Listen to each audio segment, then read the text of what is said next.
Kanti-ke uLinda Buthelezi okwaba umdlali weBafana Bafana phambilini uye wathi-ke uJabu Mahlangu akumele-ke abizwe njenge-legend njengoba-ke bekadlalele-ke i-Kaizer Chiefs. uJabu Mahlangu makayiphendulela-ke ngifuna uku-addressa ukufaka amagama wabantu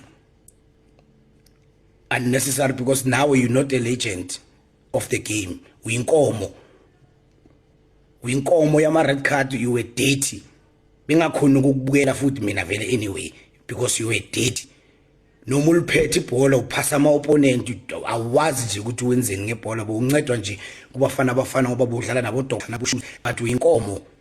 So now you are not a legend of the game.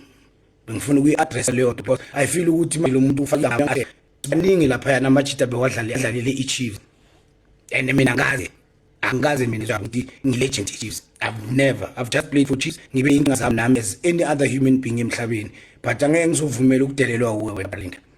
Buyinkomo wena ulethe ama-red card nokuba dirty nama-yellow card wena ungahloniphi abanye abantu or ungangihloniphi mina no futhi anyone for that matter ungangihloniphi angeke ngihloniphe nami angisumfana omncane la angisumfana omncane so ubheke mawukhuluma wena Hotman